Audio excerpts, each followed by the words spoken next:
کام کیا ہے؟ یہ شہادت دے کہ میں اللہ پر ایمان لاتا ہوں، حضرت محمد صلی اللہ علیہ وسلم پر ایمان لاتا ہوں.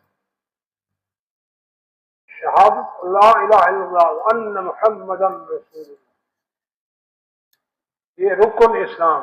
بنی الاسلام علی خمس، 5 چیزوں پر اسلام کی بنیاد ہے. یہ اسلام کے 5 ارکان ہیں.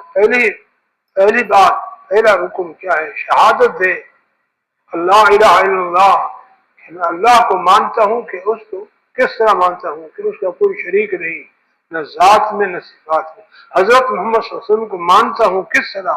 کہ آپ اللہ کے سچے رسول، برحق رسول. اس کے ساتھ ساتھ یہ رکن اول ہے.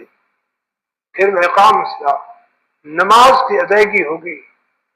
اپنے اپنے اوقات میں نماز کا استعمال ہوگا.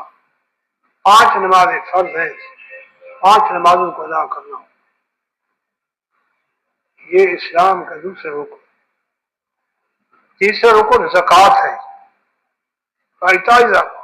زکوٰۃ ادا کرنا ہوگی. کہ جو صاحب مال ہیں وہ اپنے مال سے، جو صاحب نصاب ہیں، وہ حصہ شریعت کے مقرر شدہ سے ادا کریں، غربا میں تقسیم کریں.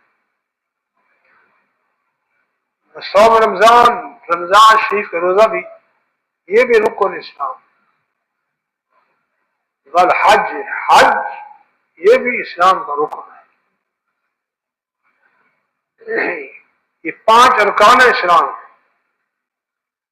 تو حضور صلی اللہ علیہ وآلہ وسلم نے ارشاد فرمایا، یا ایھا الناس، اے لوگوں، قد فرض علیکم الحج، ان اللہ قد فرض علیکم الحج، اللہ نے تم پر حج کو جو ہے نا فرض قرار دیا ہے، حج کرنا ہو.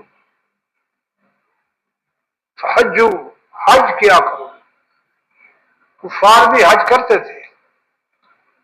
کفار جو ہے یہ شروع سے حج ہوتا تھا، وہ اپنے جاہلیت کے طریقے پر.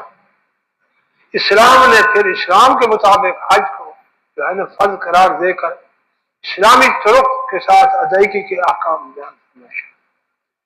حضور صلی اللہ علیہ وآلہ وسلم نے جب ارشاد فرمایا، یا ایھا الناس ان اللہ قد فرض علیکم الحج فحجوا، اللہ تعالیٰ نے تم پر حج ہے فرض قرار دیا ہے، فحجوا، حج کی ادائیگی کیا کرو. فقال رجل، ایک شخص بولا، اقول آمن یا رسول اللہ، ہر سال حج فرض ہے،